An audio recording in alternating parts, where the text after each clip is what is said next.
How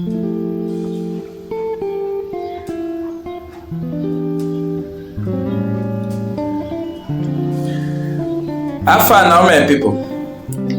As I dey enjoy my Lipton tea, make una join me, make we hear the truth together. One chapter wey go change our life. Matthew chapter 7. Make una not dey judge people anyhow, so that God not go judge una.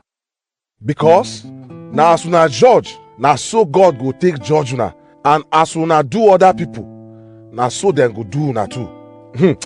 Why you dey see the small dirty wey dey your brother eye, but you not dey see the big wood wey dey for your own eye? How you wan take tell your brother say, make I remove the dirty wey dey your eye, when big wood dey your own? You wey dey pretend.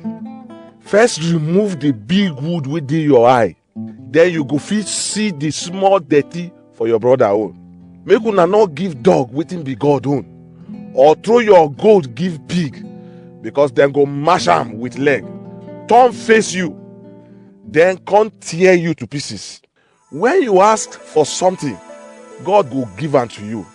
When you look for something, you go see am, and when you knock, the door go open for you. Anybody wey ask for something go get am. Anybody wey dey find something go see wetin he dey find, and person wey knock door, dem go open for am. E get any of una wey im pikin ask am for bread and e come give am stone?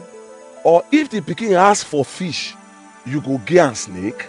If you wey bad fit give your pikin good thing, you think say God wey dey heaven not go give better thing to people wey ask am? Because of this, make you treat people as you want make them treat you, because na so dem write am for the prophets and for Moses law. Make you pass the small gate enter, because the gate wey people go pass go suffer wide well, and many people dey waka enter. But the gate wey people dey pass enter life small well, and e hard to enter, and na only few people go fit see am. Make you shine your eye, because lie prophets go come like sheep, but for inside their heart dem be wicked animal wey dey kill. You go know them with wetin dem dey do. People not dey gather grape or fig from shukushuku. So too, every good tree go bear good fruit, but bad tree go bear bad fruit. Good tree not go fit bear bad fruit, and bad tree not go fit bear good fruit. Any tree wey not bear good fruit, dem go cut am down, come throw am inside fire. So you go know the lie prophets with wetin dem dey do. Not be everybody wey dey call God oga go enter God kingdom, but na only the people wey dey do wetin my papa for heaven want. For that day wey God go judge everybody, many people go say, oga, we use your name preach God message, drive many demons comot from people body, and do many miracles. That time I go say, I no know you. Make you comot from where I dey, you wey wicked well. Anybody wey hear my word and do wetin I talk, e be like wise man wey build a house on top rock. When rain fall, water come full the ground, then strong breeze come blow the house, e no go fall, because dem build am on top rock. But anybody wey hear my word and e no do am, e be like foolish man wey build him house on top sand.